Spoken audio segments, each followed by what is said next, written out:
Assalamualaikum warahmatullahi wabarakatuh. Bapak Ibu hamba Allah yang Allah muliakan, mari kita mulai pengajian kita ini membaca basmalah. Bismillahirrahmanirrahim. Alhamdulillahilladzi an'ama alaina ni'matan minan ni'am. Segala puji milik Allah yang telah menganugerahkan berbagai nikmat, terkhusus nikmat iman, Islam dan ihsan. Wassalatu wassalamu ala sayyidina khairil anam Muhammad ibn Abdillah Rasulillah sallallahu alaihi wasallam. Salawat beserta salam marilah kita curah limpahkan kepada paduka alam, teladan kita semua, habibana wa nabiyana Muhammad Rasulullah sallallahu alaihi wasallam, wa ala alihi wa ashabihi ajmain. Juga rahmat salam semoga tercurah kepada keluarga, para sahabat, pengikutnya, termasuk kita semua memperoleh syafaatul uzma dari baginda Nabi Muhammad Rasulullah sallallahu alaihi wasallam. Wala haula wala quwata illa billahil aliyyil azim. Tidak ada daya, upaya, kekuatan kecuali semuanya adalah pertolongan Allah Subhanahu wa taala. Asyhadu an la ilaha illallah. Kita semua bersaksi bahwa tidak ada yang patut kita sembah kecuali Allah. Kita semua bersaksi bahwa tidak ada yang kita tuju kecuali Allah Subhanahu wa taala. Wa asyhadu anna Muhammadan abduhu wa rasuluhu amma ba'd. Dan kita semua bersaksi bahwa Muhammad adalah nabi dan Rasulullah sallallahu alaihi wasallam. Bapak Ibu yang Allah muliakan, pada pagi hari ini kita akan melanjutkan kajian berkenaan dengan pemulasaraan jenazah bagian pertama, yaitu deteksi, wafat, dan memandikan. Sebagaimana kita ketahui bahwa kita ini tidak mungkin hidup selamanya. Suatu saat kita akan kembali kepada hadirat ilahi Rabbi, dan tentu setiap hari pun ketika terjadi musibah, tidak hanya ada yang wafat, musibah apapun. Alladzina idza asabathum musibah, orang-orang beriman itu apabila terkena musibah ataupun melihat musibah, dia senantiasa berkata, inna lillahi wa inna ilaihi raji'un. Ya Allah, kami ini milik Engkau dan kami pun akan kembali kepadamu. Ulaika alaihim salawatu mir rabbihim wa rahmah. Ternyata mereka itulah yang memperoleh rahmat, ampunan dari Allah Subhanahu wa taala. Bapak Ibu yang Allah muliakan, di antara kalau kemarin kita mengkaji berkaitan dengan sakaratul maut, bahwa kullu nafsin dha'iqatul maut, setiap yang bernyawa pasti akan merasakan yang namanya kematian. Dan jangan ditanya bagaimana sakitnya kematian. Sebetulnya jangankan kita orang beriman, yang tidak beriman, yang kafir pun, walaupun mereka belum mati, tapi mereka percaya terhadap yang namanya kematian. Biasanya kan orang-orang empirisme itu mereka baru percaya kalau sudah mengalaminya. Seolah-olah dikatakan mereka belum percaya gula itu rasanya manis kecuali sudah mencicipi. Oh, ternyata betul gula itu manis. Mereka nggak percaya garam itu rasanya asin kecuali sudah mencicipinya. Oh, ternyata garam itu asin. Tetapi ternyata terhadap kematian tidak begitu. Mereka percaya dengan kematian, tetapi orang kafir itu tidak percaya kalau sudah mati dibangkitkan, apalagi sampai dipertanggungjawabkan, dihisab dan sebagainya. Sehingga mereka mengatakan kalau sudah mati ya mati saja jadi tanah, tidak ada yang lainnya begitu. Sehingga kehidupan yang digunakan oleh mereka ya hedonis. Pokoknya nikmati saja mumpung di dunia, happy-happy kira-kira begitu. Bapak Ibu yang Allah muliakan, orang beriman tidak begitu. Karena orang beriman meyakini bahwa setelah kehidupan ini ada kematian, kemudian dibangkitkan. Bahkan jangankan nanti di hari akhirat, di alam penantian yang namanya barzakh pun sudah mulai ditanya oleh malaikat Munkar dan Nakir. Seandainya memperoleh bekal yang baik, tentu akan memperoleh nikmat-nikmat di alam kubur. Tapi kalau tidak mempunyai bekal yang baik, maka justru sebaliknya yang diperoleh adalah siksa kubur. Tapi kita sebagai manusia oleh Allah Subhanahu wa taala tidak diberikan kemampuan untuk mendengarkan jeritan tangisan mayat-mayat yang sedang disiksa di alam kubur itu. Seandainya semua manusia bisa mendengarkannya, tentu mereka akan beriman kepada Allah Subhanahu wa taala. Jadi kalau kita di kota kan agak jarang juga melihat kuburan ya.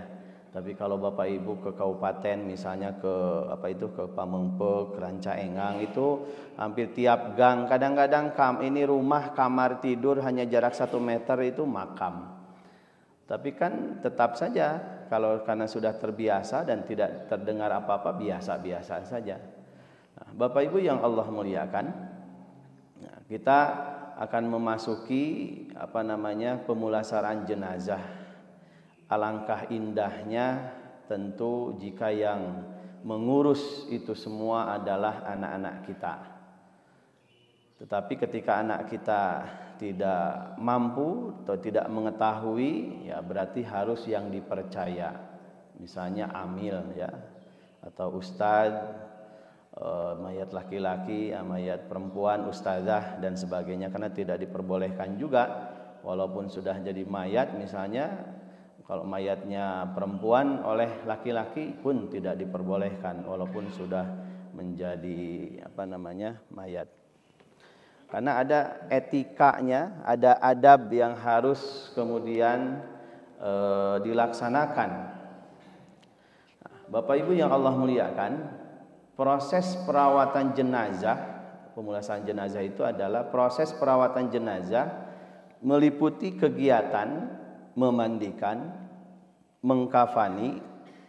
Ya, memang kalau di sini secara umum sesuai dengan kepercayaan yang dianut sebelum jenazah itu dibawa pulang ke rumah duka atau pemakaman. Tujuannya adalah agar mayat dapat ditangani dengan sesuai prosedur. Ada beberapa langkah pemulasaran jenazah ini. Pertama, pastikan jenazah betul-betul wafat. Jadi jangan sampai jenazahnya belum wafat dimandikan gitu ya, nanti ngegurubuk Pak ya. Dulu saya masih ingat ya, baru pulang dari pesantren tengah malam keketrok, ada tetangga ya keketrok, Pak, Ustadz ada apa Pak, ini tolong anak saya lihat. Emang kenapa anaknya? Anak saya udah nggak bergerak, masih bayi Pak. Saya bilang udah ke Pak RT? Belum, karena baru pindah. Oh rupanya yang ngontrak. Jadi yang ngontrak dia belum laporan karena tahu di pesantren, akhirnya ke pesantren. Kemudian dicek gitu ya.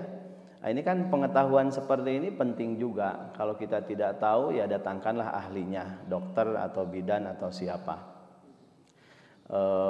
Seharusnya memang sebagai bagian dari keluarga kita bisa mengetahui, bisa menunggu gitu kan, ketika sakaratul maut. Untuk apa? Karena ada hadis Rasulullah SAW, lakinu ala mautakum, ditalkinkan membaca, dipandu, dibimbing untuk membaca kalimat la ilaha illallah. Tapi kan sulitnya bukan main gitu ya. Kadang-kadang ya gimana ya, tidak bisa kumpul semua dan sebagainya. Makanya ada hikmah ya ketika sakit. Tentu ada beberapa perbedaan. Orang wafat karena sakit terlebih dahulu dengan tiba-tiba itu tentu berbeda. Biasanya yang sakit itu dia sempat mengumpulkan keluarga, kawan-kawan dan sempat meminta maaf. Jadi seolah-olah ada jeda, itulah hikmahnya ya, hikmahnya. Walaupun ya itu kan rahasia begitu. Tapi ada juga yang sepertinya memang sehat, sedang lari pagi, kemudian kelelahan, istirahat ke pinggir, wafat gitu ya. Belum sempat dia memberikan wasiat atau meminta maaf. Tetapi ketika sakit, nah biasanya istilahnya apa ya, katungkulan gitu ya. Dia sempat mengumpulkan keluarga, bahkan ada yang meminta maaf, bahkan rasanya sepertinya dia tahu gitu, sebentar lagi dia akan meninggalkan dunia yang fana ini. Ini cerita dari dokter ya. Ternyata Ustaz ada gitu ya. Ada orang yang sepertinya dia tahu sebentar lagi nyawanya akan berpisah dari badan, sehingga dia sempat mengumpulkan keluarga, kemudian memohon maaf, kemudian memberikan wasiat dari anak-anaknya, kemudian istri dan sebagainya, begini dan sebagainya, sempat begitu. Tapi kan itu tidak bisa sesuai dengan permintaan kita. Bahkan ada juga yang memang ketika ceklek ia mengatakan la ilaha illallah. Setelah itu kemudian nyawanya berlepas. Karena memang kan ada dalam hadis ada jaminan, man qala la ilaha illallah fi akhir hayatihi dakhalal jannata. Barang siapa yang ia membaca kalimat tauhid la ilaha illallah pasti masuk surga. Walaupun tanda petik juga ya, famay ya'mal mithqala dzarratin khairan yarah wa may ya'mal mithqala dzarratin syarran yarah. Itu semua akan dipertanggungjawabkan. Kebaikan sekecil apapun akan dibalas, dosa sekecil apapun ya akan Allah balas, kecuali semuanya atas rahmat Allah Subhanahu wa taala. Kemudian beritahu keluarga, kerabat, tetangga, warga dan kawan-kawan jenazah semasa hidup. Sekarang tidak terlalu sulit karena semuanya punya HP begitu ya. Deret semuanya. Sekarang ini luar biasa lah. Sudah jarang orang bikin surat dan sebagainya. Kemudian juga musyawarahkan perihal teknis-teknis pemulasan jenazah sampai yang bersangkutan itu dimakamkan. Ini tentu keluarga. Tapi kalau keluarganya sedikit atau kecil ya, atau dia mungkin tidak punya sanak saudara, disinilah fungsinya kita sebagai saudara seiman ya. Paling tidak RT RW di situ memberikan solusi pemakaman umum. Kalau ternyata tidak punya biaya ya disitulah fungsinya kita sama-sama bersaudara. Bagaimana kemudian mayat ini bisa dipulasara sampai kemudian dimakamkan, karena itu semua hukumnya adalah fardu kifayah. Ya, kalau tidak dilaksanakan dosa semua satu kampung itu. Tapi kalau ada yang melaksanakan, gugurlah dosa-dosa yang lain kalau tidak melaksanakan karena mungkin ada kesibukan dan sebagainya. Kemudian cari tahu juga apakah jenazah itu memiliki piutang enggak. Nah, ini yang agak sulit ya. Karena ada juga misalnya, mohon maaf ya, suami atau istri yang enggak mau kelihatan punya utang. Bahkan terhadap pasangannya begitu ya, malu begitu. Sebab kalau pasangannya tidak tahu kalau yang bersangkutan punya hutang, ya, bagaimana kemudian keluarganya akan tahu dan bertanggung jawab kalau tiba-tiba ada yang ngaku bahwa itu mayat punya hutang ke saya sekian juta misalnya kan? Nah, itu kan sulit juga. Nah, oleh karena itu itulah pentingnya wasiat itu tidak hanya memesankan sesuatu, tetapi juga kalau dia punya hutang ada catatan. Itulah pentingnya semua dicatat. Dan Bapak Ibu, bahwa ayat terpanjang di dalam Al-Quran ya, itu kan ayat tentang hutang piutang. Ya ayyuhalladzina amanu idza tadayantum bidainin ila ajalin musamma faktubuh. Wahai orang-orang yang beriman, apabila kalian saling hutang berhutang, maka tulis, bahkan ada saksi. Nah, ini ayat administrasi sebetulnya. Maka ajaran Islam itu rapih, disiplin. Maka sekecil apapun harus dicatat. Ini kan berarti tanggung jawab ya, dan ya rapih administrasi lah, kira-kira begitu. Kadang-kadang kan kita terhadap administrasi itu wah kenu eta malah urusan dunia, yang penting mah Allah saja yang tahu kan begitu. Kadang-kadang tidak begitu juga. Termasuk Allah Subhanahu wa taala memerintahkan kita supaya tertib administrasi. Ayat 282 surah Al-Baqarah itu terpanjang itu, dan itu tentang administrasi. Oleh karena itu harus dicatat. Bahkan kalau pencatatan yang resmi berbadan hukum itu kan notaris Pak ya. Notaris atau ya minimal bermaterai, walaupun bermaterai masih kurang. Tapi kalau dia besar Ya bagusnya di hadapan notaris lah kira-kira begitu. Nah, Bapak Ibu yang Allah muliakan, apa guna dan pentingnya piutang ini dicatat? Supaya keluarga bertanggung jawab.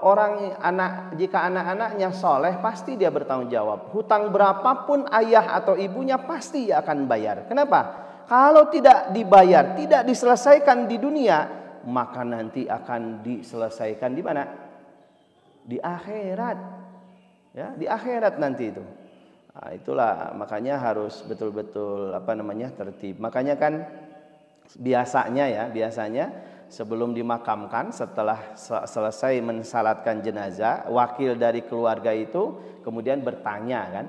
Sebetulnya bertanya tidak hanya kepada yang hadir yang mensolatkan, tetapi seharusnya ya semua yang akses atau teman-temannya juga ditanya. Barangkali mayat ini pernah berhutang ya, atau meminjam sesuatu ya, mungkin bisa ditagihkan kepada ahli warisnya ataupun dibebaskan, kalau punya dosa dimaafkan ya karena memang perjalanan menuju akhirat itu perjalanan panjang.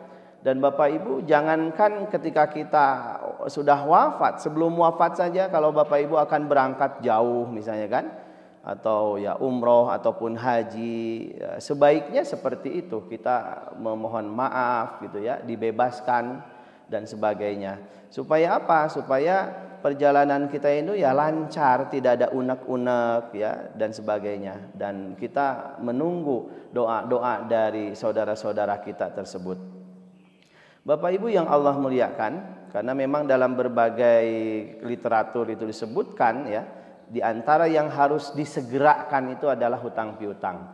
Jika kita sudah ada untuk membayarnya, segera bayarkan. Di dalam hadis, walaupun hadis ini dhaif ya, tapi esensinya bagus ya, kira-kira begitu. Kita sebut saja asar lah gitu ya, atau nasihat begitu. 3 hal yang harus segera kita lakukan. Kalau kita ke masjid kan jangan buru-buru kan gitu ya. Harus wikor, sakinah, wikor itu tenang ya, jangan lari-lari kalau ke masjid gitu ya. Tapi ada beberapa yang memang harus disegerakan. Satu, hutang piutang, kalau sudah punya uang untuk membayarnya segera bayarkan. Kalau tidak segera dibayarkan ya hutang tinggal hutang begitu ya. Tidak akan lunas-lunas begitu. Dan itu godaannya kan begitu. Ada untuk membayar nanti saja, dan itu penyakit juga sih sebetulnya. Kadang-kadang ditagih malah suaranya lebih keras daripada yang nagih gitu ya, dan sebagainya. Pirage sakitu kayak dibayar, pasti dibayar bari henteu gitu kan. Akhirnya apa, yang memberikan pinjaman malas lagi kalau dia minjem, pokoknya kalau dia minjem enggak akan pernah dikasih. Akhirnya begitu. Kenapa? Mungkin trauma, hutang yang dulu aja susah bayarnya kan begitu. Akhirnya seperti itu. Tapi tentu Bapak Ibu bedakan ya, kalau orang tua kita minjam. Jadi jangan sampai begini ya. Kadang-kadang kan seorang anak itu akan diuji oleh Allah Subhanahu wa taala bakti kepada orang tuanya. Ada beberapa kisah lah sebetulnya. Orang tuanya minjem 5 juta. Minjem, bukan minta, minjem. Anaknya itu padahal pokoknya punya jabatan lah kira-kira begitu. Dia sendiri yang cerita. Tapi entah kenapa, udahlah mah, pah, gak usah minjem. Nih dikasih saja 2 juta. Dikasih tapi cuman 2 juta. Gak usah minjem, nih dikasih saja. Tapi 2 juta. Kata ibu bapaknya, kan butuhnya 5 juta. Dan minjem bukan minta. Nah di sini ada apa ya kira-kira. Ya disitulah dipertaruhkan kesolehan seorang anak begitu. Di lain kasus ada juga yang begini, dia mau umroh, besok mau daftar umroh suami istri, sudah lama dia ingin umroh. Malamnya orang tuanya kemudian nelepon, nak bapak butuh uang, kenapa? Ibu kamu mau dioperasi, butuh berapa? Butuh sekitar 35 juta. Bingung di situ pak, ini mau daftar umroh apa ngasih pinjam gitu kan? Disitulah kemudian kesolehan seorang anak itu diuji. Mau nggak dia berkorban? Sementara kalau dia menghitung jasa orang tua, ibu dan ayahnya itu mungkin sulit dan tidak akan bisa menghitungnya. ya, pemberian dari orang tua tersebut. Bapak Ibu yang Allah muliakan, kita lanjutkan dulu. Cari tahu apakah jenazah berwasiat untuk dimakamkan di tempat tertentu atau wasiat khusus, harta atau pesan khusus. Nah, ini juga biasanya kan tertulis gitu ya. Tentu yang kalau wasiat harta itu tidak boleh kepada ahli waris, karena dia punya waris ya. Jadi kalau wasiat harta misalnya wakaf atau sodako itu harus kepada selain ahli waris. Dan itu pun dibatasi Bapak Ibu, dibatasi tidak boleh lebih dari 1/3. Misalnya kalau dia punya harta 1 miliar, kemudian kata si bapaknya, pokoknya mah bapak itu di wasiatnya itu ini 1 miliar untuk masjid semuanya, sampai tidak meninggalkan warisan, maka itu pun tidak diperbolehkan. Maka bagaimana kalau begitu? Tetap itu diwakafkan, tapi yang berlaku sebagaimana dalam hadis itu hanya sulus, 1/3. Artinya ya diambil saja 330 sekian juta gitu ya. Sisanya kalau dia punya hutang piutang ya jadikanlah dia menjadi tirkah atau warisan. Karena kadang-kadang ada juga, mohon maaf ya, orang tua yang mungkin anaknya nggak ngurus atau apa, dia marah lalu di wasiatnya itu pokoknya mah bapak moal mere warisan gitu ya. Ini semua mau diwakafkan, mau itu juga tidak baik gitu. Atau ada juga yang begini, bapak mah mau ninggalkeun warisan, pokoknya mah maneh kabeh dibere yeuh imah hiji ewang, tapi moal aya warisan gitu ya. Itu ketika hidup itu ya memang ketika hidup itu bukan ini ya, karena warisan itu kan sudah wafat. Kalau ketika hidup itu namanya hibah, pemberian. Itu pun sebetulnya tidak boleh. Makanya pantas kalau ilmu yang paling pertama hilang itu adalah ilmu waris, Pak. Ya, ilmu waris itu hilang. Bukan hilang ilmunya, bukan. Kalau masalah ilmunya sekarang itu sudah ada aplikasi dan sebagainya. Dan umat masyarakat yang datang ke MUI Kota Bandung ataupun Provinsi Jawa Barat itu yang paling banyak adalah bab waris. Dan Bapak Ibu tentu akan kaget juga kalau ada anak dengan ibu pasea sampai ke pengadilan gara-gara warisan. Iya, Pak, ada itu. Jadi ibunya tinggal di rumah itu, rumahnya jadi warisan, anaknya butuh, Pak. Si ibunya supaya segera pergi gitu, ingin segera dibagikan. Memang kalau secara hukum memang seperti itu, tapi kan ada akhlak. Akhlak itu kira-kira di atasnya lah kira-kira begitu gitu ya. Memang secara hukum iya seperti itu gitu kan? Dengan dalih dan dalil gitu ya. Bapak Ibu yang Allah muliakan, memang masalah ini sangat pelik. Kenapa kemudian enggak mau? Karena khawatir si bapak itu walaupun dia ustadz ajengan bahkan kiai bilang begitu, karena khawatir anak-anaknya itu pasea, Pak. Iya. Itu kan mohon maaf dalam beberapa keterangan ketika kita wafat seolah-olah seperti mimpi. Kita dimandikan, melihat, mungkin kalau Bapak Ibu pernah mimpi ya, mimpi diri sendiri gitu, kemudian di kain kafani dimakamkan, gitu kan, tapi nggak bisa ngomong, nggak bisa apa, kaget. Nah, baru kemudian setelah semuanya pergi, Allah kemudian mengembalikan ruhnya itu kepada jasadnya, tapi memang sudah beda alam. Maka dia berteriak-teriak, memanggil pasangannya, istri atau suaminya, memanggil anaknya, tidak nyaut-nyaut.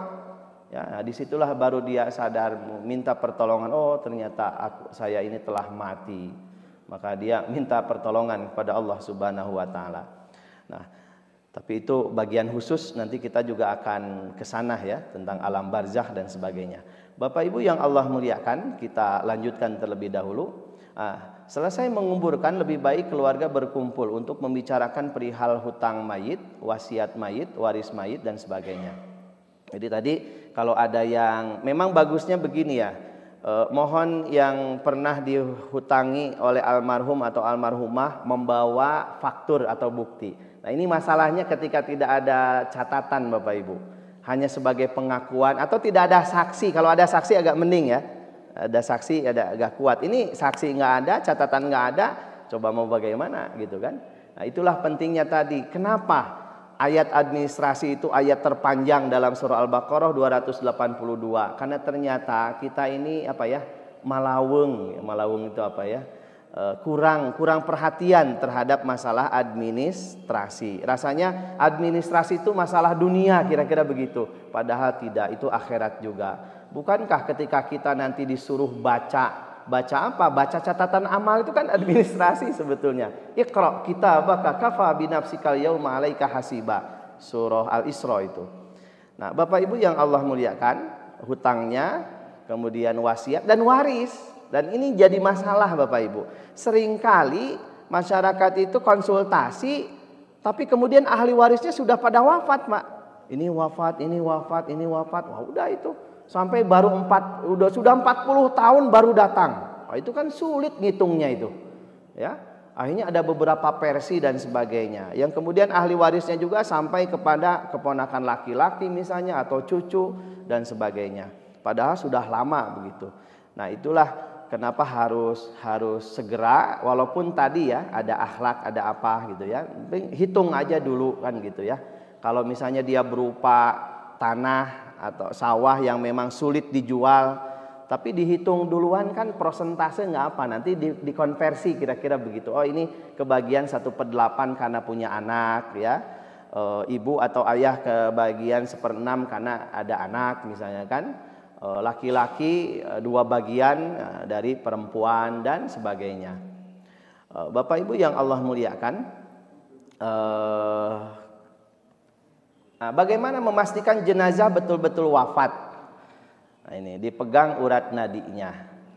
Ini urat nadinya. Ya, atau tempelkan tangan ke hidung, gini ya. Ada napas atau enggak?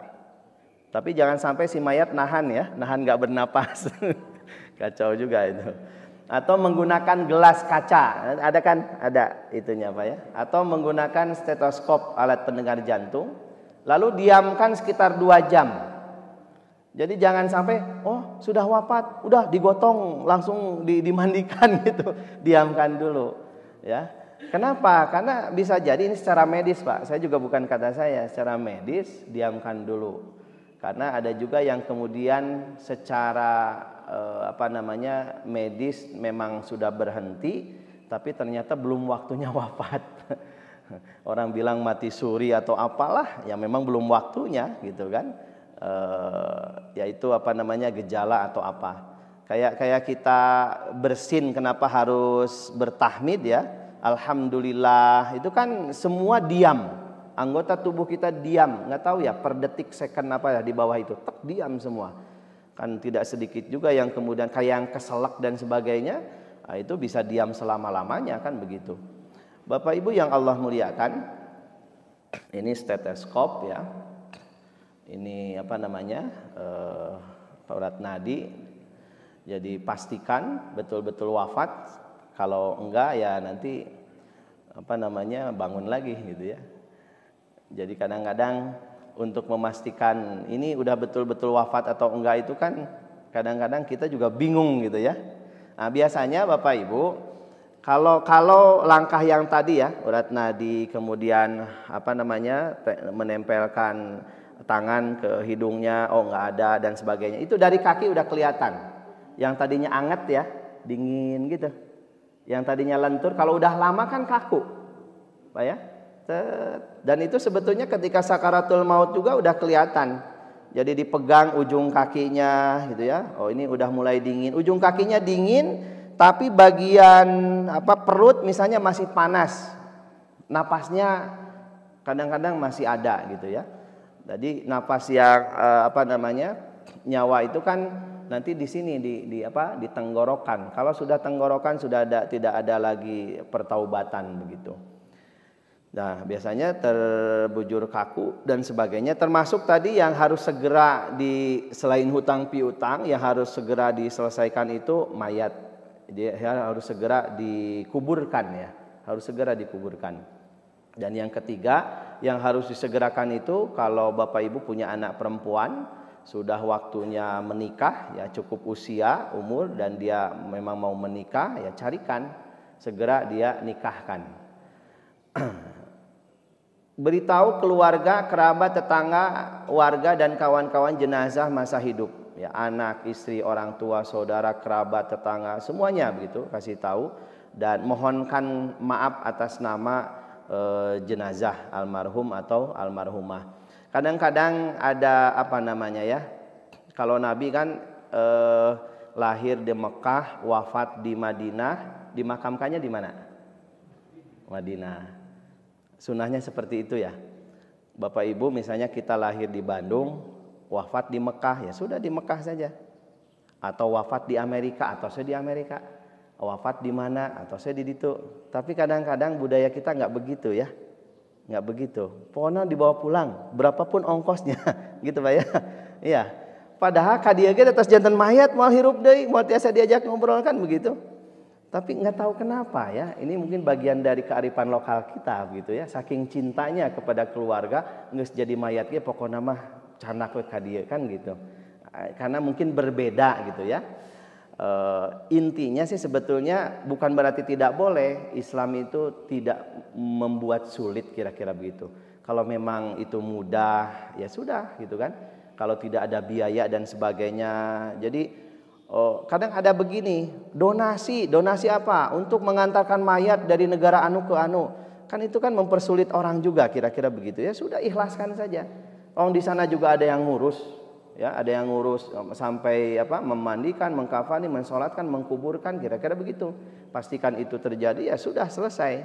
Ya. Tapi kadang-kadang ya kita seperti itu gitu ya, nggak mau. Pokoknya harus dibawa. Ya, akhirnya lama kan, prosesnya lama dan mahal Pak ya. Tiket mayat pesawat itu kan mahal. Iya, bahkan sampai berhari-hari dan sebagainya. Kalau tidak bagus kan bau Pak. Kalau bau jadi cerita yang tidak baik lagi kan gitu ya. Artinya memang harus kalau ingin bagus itu ya pakai peti dan sebagainya, wangi ya. Mungkin ada bahan-bahan yang mencegah bau lah kira-kira begitu. Musyawarahkan perihal teknis pemulasaran jenazah sampai dengan dimakamkan. Nah, ini kita ke bagian terakhir di pertemuan ini, memandikan ya. Maka ketika memandikan tempatnya harus mudah diakses ya. Kalau jenazahnya besar dan sebagainya ya mungkin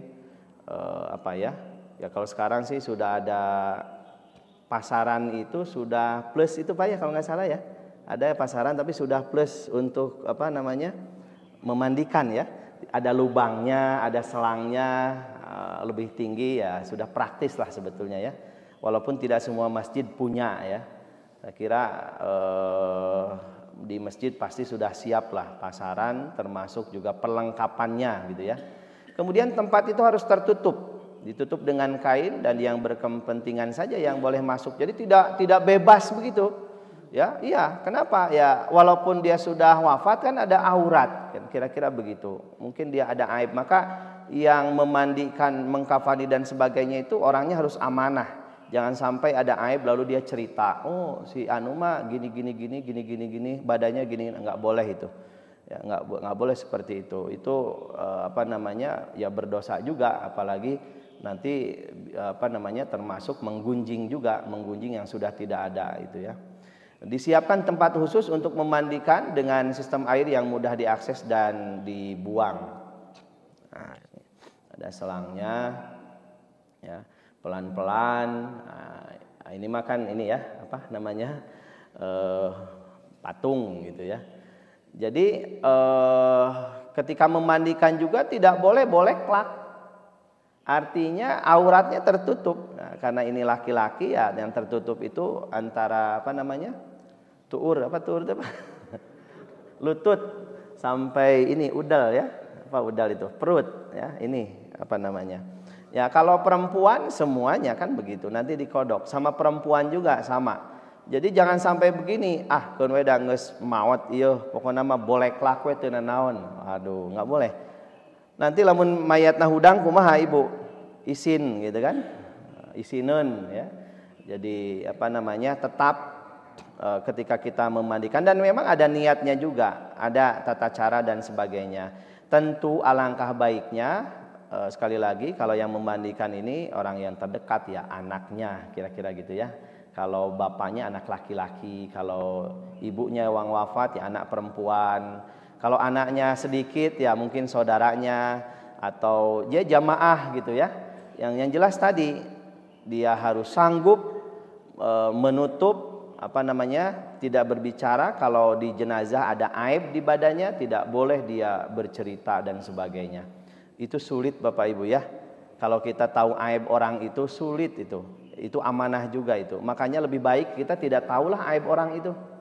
Ya, jangan pernah kita ingin tahu, apalagi cari tahu gitu. Mohon maaf ya. Beda dengan urusan politik. Urusan politik kan dicari aib itu. Tapi ditabung, disimpan. Enggak dikeluarkan langsung. Kapan dikeluarkannya? Kalau sudah tiba waktunya. Iya, begitu. Kalau sudah tiba waktunya barulah aib-aib lawan rival politiknya baru dikeluarkan, kan begitu. Nah, itu juga tidak baik ya. Bapak Ibu yang Allah muliakan, siapkan air hangat dan air biasa ya. Jangan sampai panas ya, bahaya itu. Masih ngagolak di ini kan, waduh, mayitnya hudang itu kayak gitu ya. Pemanasan dia. Baiknya menggunakan selang atau gayung, dan yang memandikan pakai ini ya apa? Sarung tangan ya, sarung tangan. Kemudian siapkan sabun, sampo, termasuk juga sunnah kan pakai daun bidara ya. Kalau mudah ada daun bidara super, kalau enggak juga enggak apa-apa. Karena itu lebih kepada keutamaan. Handuk juga ada handuk untuk yang basah, ada handuk kering ya yang agak besar. Kemudian kain sarung secukupnya, itu biasanya kalau selesai itu kan dibersihkan oleh anduk, dikeringkan, kemudian pakai kain sebelum kemudian nanti dikafani. Nah, ini langkah-langkah membuka baju jenazah dan larangannya, aurat ya ditutup dengan kain. Nah, ibu juga sama, kalau mayatnya perempuan, walaupun yang memandikan perempuan sama saja. Wah, ini mah udah sama-sama perempuan, udahlah boleh laki tenan naon, tetap saja nggak boleh. Kan kadang-kadang begini ya, anak-anak itu mohon maaf, perempuan santri kadang-kadang mandi bareng gitu ya, mandi bareng nggak boleh itu. Kenapa? Ya aurat, melihat aurat kan nggak boleh. Jika jenazah sudah kaku karena terlalu lama didiamkan, maka disiapkan gunting, lalu memotongnya dengan hati-hati. Tidak perlu memaksakan meluruskan anggota tubuh mayat karena dapat menyebabkan madarat. Makanya tadi ketika wafat kan ada waktu 2 jam, itu kesempatan sebetulnya. Setelah 2 jam segera kemudian bajunya dibuka, diganti dengan kain ya. Kain apa sih? Kalau ibu-ibu teh kain yang panjang apa namanya?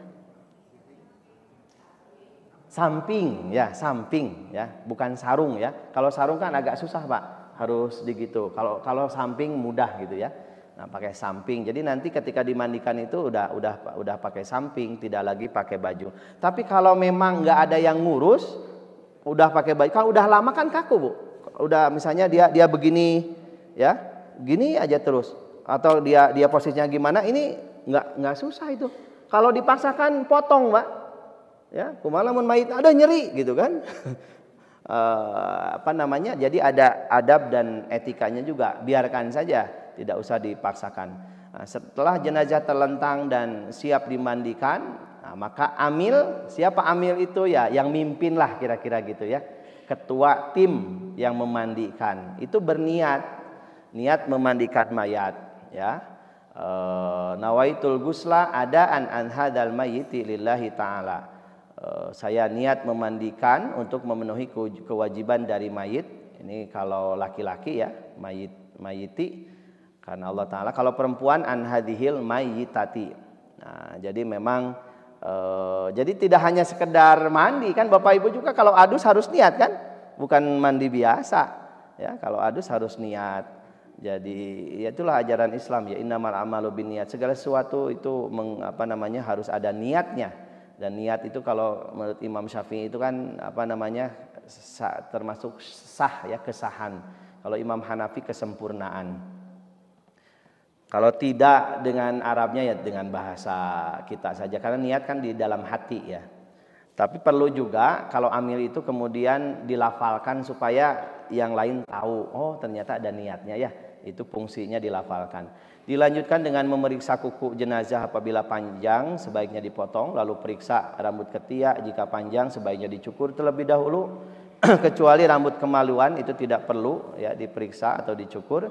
Selanjutnya angkat tubuh jenazah sampai setengah duduk, kemudian perutnya ditekan sehingga semua kotoran keluar. Tapi jangan ditekan nanti wah gitu kan pakai tenaga jangan ya. Jadi biasa-biasa saja, jangan sampai kita juga menyakiti mayat ya. Ada mau nyeriun misalnya kan ya, tetap saja. Kemudian tata cara memandikan jenazah selanjutnya, siram seluruh tubuh jenazah sehingga kotoran yang keluar dari perut tidak ada yang menempel di tubuh. Bersihkan kemaluan dan dubur juga sehingga tidak ada kotoran yang nempel. Gunakan sarung tangan saat membersihkan kemaluan dan dubur jenazah dan sebaiknya tidak menyentuh langsung area privasi tersebut. Setelah semuanya bersih, cara membersihkan jenazah selanjutnya adalah membasuh tubuh korban bagian kanan terlebih dahulu. Tadi kan siram dulu semua. Ya, kalau kita mandi itu kan dari bawah ya Bapak Ibu ya. Kalau Bapak Ibu ada shower sih bagus ya. Showernya kita adus nih ke kanan kaki dulu. Jadi jangan langsung ya bahaya itu. Kalau kita mandi langsung kepala ngajeos itu bisa ngudupruk. Kalau ketika imunnya daya tahannya lemah atau kita punya penyakit darah tinggi dan sebagainya bahaya. Bisa ngudupruk Pak. Gitu ya. Bisa bahaya lah. Jadi mandi yang bagus itu kata Nabi, jadi dari kaki dulu, bawah dulu dan kanan dulu. Dan kalau adus kan wudhu dulu, ya. Kalau adus kita wudhu dulu, wudhu semua seperti wudhu biasa saja. Kemudian jangan dulu pakai sabun, kaki kanan terus, minimal sampai sinilah. Udah sini, kemudian kiri, gitu ya. Kemudian ini dulu, kanan dulu, kemudian baru kiri. Udah selesai semua, baru kemudian kepala diratakan, takmimul ma'alal badan, diratakan air ke semua badan seluruhnya. Ketika sudah semuanya rata, kan termasuk ini gitu kan, kalau pakai gayung, pokoknya yang kayak ini ya, sela-sela ya, sela-sela tangan, sela-sela kaki dan sebagainya, itu juga harus kena. Kalau sudah semuanya rata, baru kemudian pakai sabun ya, pakai sabun, pakai sampo dan sebagainya. Begitu juga dengan memandikan mayat, karena ini termasuk adus ya, mandi besar. Jadi memandikan mayat termasuk mandi besar. Jangan lupa untuk menggosok bagian tubuh yang sedang dibasuh dengan handuk halus. Setelah selesai dimandikan, bantu jenazah untuk berwudu. Jadi jenazah juga diwuduin. Jadi jangan sampai yang memandikan nggak paham Pak, kenapa? Ini kunaon diwudukeun da geus jadi mayit, bari dangke eta mayit moal salat gitu kan. Disolatan misalnya. Tapi tidak begitu ya.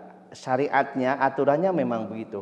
Diwudukan, berarti kan begini, kalau Bapak Ibu ada yang sakit juga sama, ketika dia kadang-kadang ketika kita nengok itu kan jarang memperhatikan sholatnya, yang diperhatikan itu sudah makan belum, sudah minum obat belum gitu, jarang kita nanya sudah sholat belum ya. Kalau dia sulit untuk sholat dan boleh kena air ya diwudukan yang sakit itu.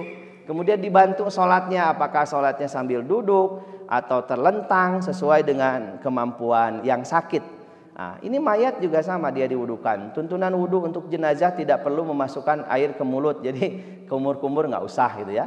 Ataupun madmadoh sama insyikok gitu ke hidung juga tidak, secukupnya. Nah, cukup membasuh area hidung dan mulut dengan sarung tangan yang basah. Selanjutnya bersihkan bibir, gigi, dan kedua lubang hidung jenazah itu sampai bersih. Kalau ada jenggot dicuci juga. Rambut jenazah dengan air yang dicampur daun bidara dan sisa dari daun bidara digunakan untuk membasuh keseluruhan tubuh. Jadi supaya wangi ya. Jadi si rambutnya wangi. Seperti ibu kalau ke salon Bu pakai rebonding Jadi wangi rambut itu gitu ya. Nah, mayat juga sama. Tata cara memandikan jenazah ditutup dengan mengeringkan tubuh jenazah menggunakan handuk kering, dilanjutkan dengan mengkafani jenazah. Nah, ini pengulangan lagi ya. Ada, saya bacakan saja supaya cepat. Ada pemandikan jenazah, mempraktekkan tata cara memandikan jenazah yang benar menurut Islam yang terkandung dalam hadis. Memandikan jenazah di tempat tertutup dan terlindungi, tadi tidak bebas orang masuk ke situ karena itu adalah aurat ya.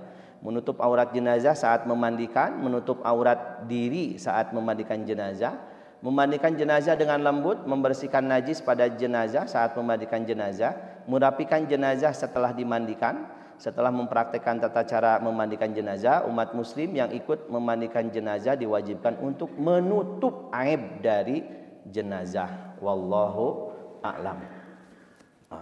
Bapak Ibu yang Allah muliakan, itu saja mungkin yang bisa saya sampaikan karena subuhnya kan jam berapa ya? Jadi kayaknya udah syuruk ya.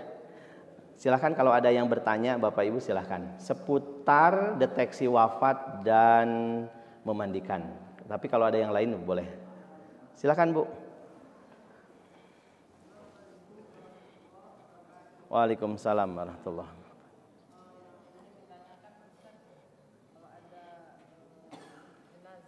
Ya. Yang berada di luar negeri misalnya. Oh ya ya. Dia itu punya amanah kalau meninggal harus dibawa ke kampungnya. Ya. Apakah itu wajib dilaksanakan? Ya, Kak, tapi ada biaya nggak? Dia punya biaya nggak? Mungkin enggak lah ya Pak Ustaz. Oh ya, oke. Ya. Kemudian yang kedua, niat untuk memandikan jenazah tadi Pak Ustaz. Nawaitul Gusla an hadzal mayyiti lillahi ta'ala. Singkat kok, nawaitul gusla an hadzal mayyiti kalau dia laki-laki, kalau perempuan an hadzihil mayyitati. Iya. Sebetulnya ini ada Bapak Ibu, sebetulnya minta saja. Saya selalu bikin PowerPoint ya. Nanti sama Ustadz ya, siapa? Itu minta saja. Silakan, saya selalu mencoba membuat PowerPoint. Kalau ada kekeliruan saya perbaiki gitu. Nawaitul gusla an hadzal mayyiti lillahi ta'ala. Kalau perempuan nawaitul gusla an hadhil mayyitati. Sebetulnya enggak bunyi Arab juga enggak apa-apa. Di dalam hati, ya Allah saya niat memandikan mayit ini karena Allah Ta'ala. Itu cukup. Tapi sebetulnya perlu edukasi kan bagi yang lain mungkin tidak tahu ya. Makanya perlu Ibu mohon maaf ya kalau ada keluarga anak itu suruh ikut. Enggak apa-apa cuman megang gitu ya. Itu sebagai edukasi saja supaya dia tahu oh ternyata begini. Dan terus terang itu berbeda kalau anak yang memandikan dia pasti akan ingat jasa-jasa orang tua. Dia akan mungkin disitulah Allah memberikan kesadaran kalau dia sebelumnya nakal atau enggak nerima nasihat. Ketika dia memandikan jenazah ayah atau ibunya, maka mungkin ya di situ Allah memberikan hidayah dia menjadi soleh solihah dan sebagainya. Makanya ya sangat penting gitu. Kalau yang tadi apa? Kalau yang memandikan itu yang meninggalnya bapak, apakah anak perempuan boleh mandi? Enggak boleh Bu, jangan. Jadi kan ada batasnya gitu.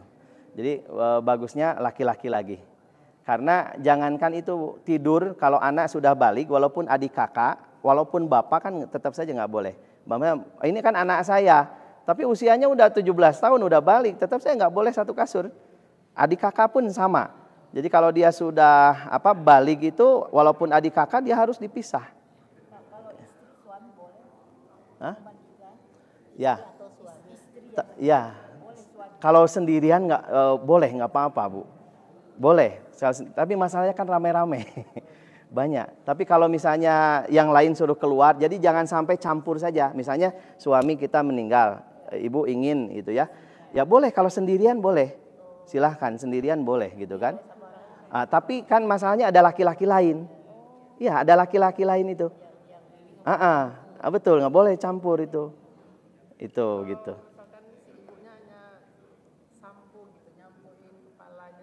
Ya harus nggak ada yang lain. Yang lain suruh keluar dulu. Tapi yang itu kan tertutup ya. Tapi saya ingin nyampoin deh gitu kan ketika dulu waktu suami istri juga suka mandi bareng misalnya kan. Saya ingin ini nggak apa-apa. Tapi yang lain laki-laki yang lain suruh keluar dulu. Kalau pengurus orang yang mati itu biar yang lain sedengar biar yang lain. Coba ulang.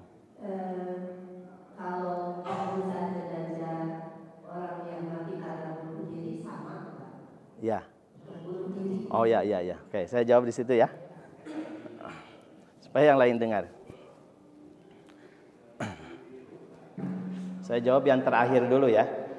Kalau yang wafatnya bunuh diri sama enggak? Sama Bu. Walaupun bunuh diri itu dosanya besar. Bunuh diri dosa besar. Tapi kalau dia muslim tetap saja gitu ya. kita mandikan. Ada memang satu hadis yang kalau orang munafik itu jangan. Tapi kan kita tidak tahu munafik itu seperti apa. Jadi daripada kita keliru lebih baik mandikan saja. Kalau kita tidak memandikan dosa semuanya itu. Masalah dia kemunafikan itu urusan dia dengan Allah Subhanahu wa taala dan kita tidak tahu mencap seperti apa dan sebagainya. Jangan-jangan keliru gitu, itu hoax dan sebagainya. Jadi dimandikan saja. Begitu Bu ya. Kemudian tadi boleh enggak istri memandikan jenazah suami? Boleh, tapi laki-laki yang memandikan, yang lain suruh keluar dulu. Jadi jangan ikhtilat, jangan campur. Sama nanti ketika di pemakaman juga sama Bu, ada adab-adabnya gitu ya. Jadi yang ini kan masalah ikhtilatnya itu. Apalagi khawatir nanti jadi jadi fitnah juga. Jadi kalau ibu mau, jadi suruh yang lain keluar dulu, ibu ingin meratakan dulu atau apa gitu. Setelah selesai baru kemudian diselesaikan oleh tim, kira-kira begitu ya, oleh anaknya. Kecuali kalau sama anak laki-laki Bu, anak laki-laki itu ya silahkan gitu ya. Tapi kalau anak perempuan tentu tidak ya. Tadi kenapa anak perempuan misalnya nggak boleh? Bapak Ibu jangankan setelah wafat, ketika hidup juga, misalnya bapak mohon maaf ya, tidur dengan anak perempuan yang sudah balik kan nggak boleh. Ya, jangankan bapak ya, adik kakak saja harus disapih ya, harus dipisahkan, beda kamar dan sebagainya. Kenapa seperti itu? Ya memang begitu. Kalau enggak nanti ada kejadian-kejadian yang namanya ya aurat kan tetap saja ada auratnya dan sebagainya yang tidak diperbolehkan walaupun itu adalah muhrim gitu ya. Kemudian ibu tadi ada pertanyaan, kalau kemudian si mayat itu berwasiat kalau wafat ingin dimakamkan dia ada di luar negeri, kemudian apakah wajib dibawa? Kalau tidak punya uang kemudian cari bantuan dan sebagainya. Ibu kalau memang tidak ada biaya itu jadi tidak wajib karena sudah tidak mampu. Tapi kalau ada biaya silahkan. Selama ada biaya dikurangi dulu dari hutang piutang karena itu yang paling pokok ya. Tapi kalau tidak ada ya sudah. Karena tidak mesti semua wasiat itu kemudian wajib dilaksanakan. Tidak juga. Kalau memang tidak mampu bagaimana Pak? Kan gitu ya. Seperti pokoknya mah bapak mah yang dimakamkeun di Masjidil Nabawi dekat Nabi kan nggak mungkin gitu. Jangankan di situ di Baki saja, kalau kita di sini kan nggak bisa kan gitu ya. Nah, jadi kayak seperti itu kan nggak mesti nggak bisa. Gitu. Ada yang bisa, ada yang tidak bisa. Itu Bu ya. Masih ada lagi nggak yang Ibu silahkan. Mungkin mic-nya. Sebentar Bu. Waalaikumsalam warahmatullahi wabarakatuh. Kalau seandainya mayatnya itu misalkan tabrakan yang seperti sudah tidak terjadi, Ya. orang yang dibunuh Ya. mutilasi, Ya. seperti apa? Misalnya terpisah-pisah gitu ya. Ya. Nah, itu kalau tidak ada yang membahayakan dimandikan seperti biasa Bu. Ya, kalau misalnya ini kakinya kita mandikan biasa aja. Ya nggak apa-apa, yang ada saja. Kan kita nggak bisa kalau tidak lengkap nunggu dulu, nggak bisa. Biarkan aja, yang ada saja. Kalau mohon maaf, kalau yang ada misalnya hanya bagian tertentu saja. Ya, yang ada kita sholatkan ya itu saja. Walaupun nanti dalam syariat kalau laki-laki kan disolatkan itu pas kepalanya, kalau perempuan pas ini ya perutnya di tengah gitu ya.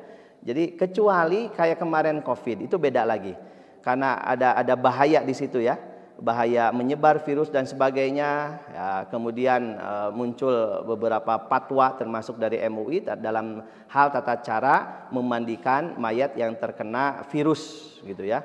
Karena kalau dia terbuka dan sebagainya, ada kekhawatiran kemudian menyebar dan sebagainya, itu tentu ada tata cara khusus lagi, berbeda lagi lah kira-kira begitu. Tapi selama ini aman dan sebagainya, walaupun hanya bagian kecil dari badan itu ya biasa saja mandikan begitu. Dan misalkan ini kalau seandainya bukan misalkan operasi, kan bagian-bagian tubuhnya itu kan tidak serta-merta semuanya lengkap. Iya betul. Misalkan ada yang ada sebagian. Iya. Bagian yang lain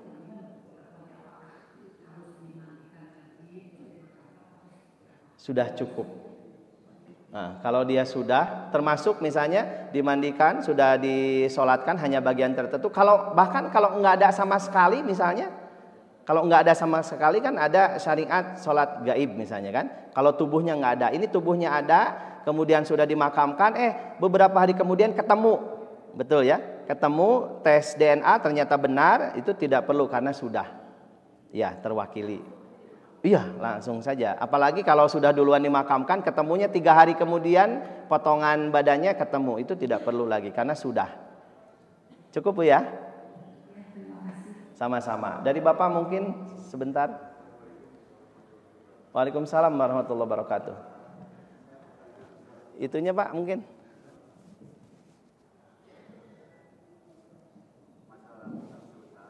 Oh ya, gak apa-apa Pak, saya ke sana.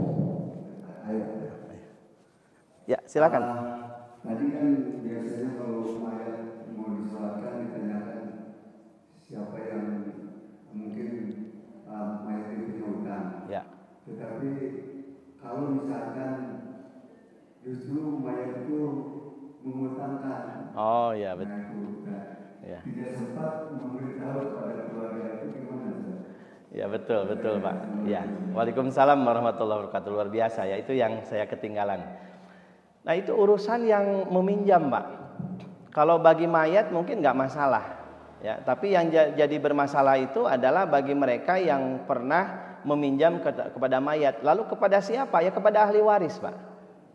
Diberikan kepada ahli waris dan itu menjadi warisan, jadi tirkah gitu. Gitu Pak ya? Ya. Ya itu ininya yang menghutangnya dia harus jujur. Kalau yang menghutangnya tidak jujur, artinya dia tahu sebetulnya ini yang saya hutangi udah mati ini, udahlah nggak usah bayar, lagi keluarganya nggak tahu, begitu kan Pak ya? Udah biarin aja, dia berdosa Pak.